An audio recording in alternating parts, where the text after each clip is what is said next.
Live from Dayton, New Jersey, I'm Rohit Narayanan, and I'm going to show you the many utility poles that have fell on Route 130 that have left millions without power.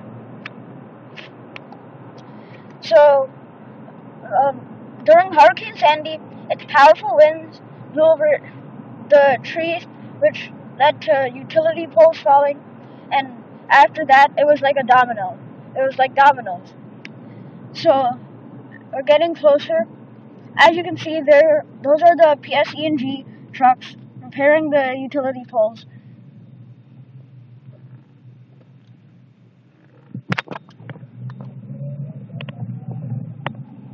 Go ahead.